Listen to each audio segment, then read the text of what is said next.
नमस्कार सांग माने अंजलि हांडीशाला को आपण मानक स्वागत। चलंतु आज माछ पड़ा और माछ ताटिया बसा खटा बनैबा आ पखाला खाइबा। तो माछ खटा पई म एठी किछि लुणी मोहराळे माछ भल भाबरे धोईकी ताको लूण हळदी आ लंका गुंड आ सेथिरे जो बाटी की रखितिली बेसर काईकिना ताटिया बसा बनैबा आ कटा किछि कटा पियाज आउ सरिष तेल देदेबा कहीं जेहेतु कंचा माछ बसैबा आईसिया बसिबो। तो सरिष तेल देदेले तापरे कटा धनिया पत्र किछि पकेबा टेस्ट बढ़िया पाई। तो मुझे काटिकी रखी किछि धनिया पत्र पकईदेली सेथिरे तापरे पानी देदेबी कहीं माछ सिझिबो आ फुटिबो। तापरे आमे टिके फेंटेई दबा देखंतु फेंटेई देले तापरे एबे आमे कोन करबा ना कंचा आंब छड़ेकी सेथिरे टिके पकेबा खट्टा लागिले आहुरी टेस्ट बढ़िबो।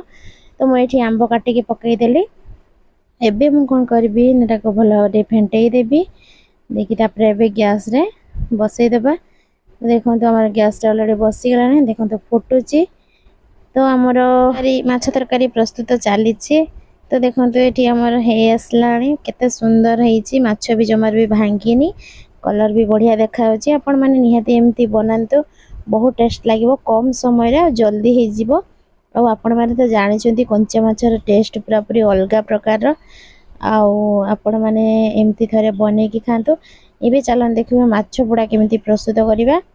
तो एठी मु चारिटा गड़िस माछ रखितिली ताको एठी पड़ीबी देखंतु मु एठी जाले साहाଯ୍य दे देछि गैस ऊपर। देखंतु हमर माछ पोड़ा हे गलानी एबे आमे ताको छेंचिबा। एठी गोटे पियाज को छेंची देछि दुईटा कंचा लंका तापरे एबे माछ को दे देले देखि भलो भाबरे ताको छेंची देबा। एबे आमे गोटे जगह को बाहर कर देलु तापरे सेथिरे अल्प किछि तेल देकी एबे रसुण 3-4 पाकड़ा टिके छेंची देबा। छेंची के सेथिरे भलो भाबरे मिक्स करिकी माने मिक्स करि देबा। देखंतु मु एठी चकटी दउची तापरे एबे आमे कोन करिया पखाळा बेला काहे कि ना गरम गरम पाग को आ पखाळा बेला पूरा पूरी जमिबो माछ खट्टा आ अछि माछ पोड़ा छेंचा आ पखाळा। जल्दी जल्दी आपण माने जदी खाइबे ताले नियाती कमेंट माध्यम जणांतु। मते तो प्राय पखाळा खाइते भल लागे खरा दिन सब दिन पखाळा खाइते मते भल लागे पखाळा ही खाए सब बेला। तो सेति पई सब बेला प्राय टाइम आपण मानक सहित शेयर करे पखाळा वीडियो काहे कि ना जेहेतु आमे ओडिया सब बेला हमर पखाळा होची बढ़िया। तो आपण माने भी किछि लोक खाउथिबे प्राय कम लोक खांतीनी।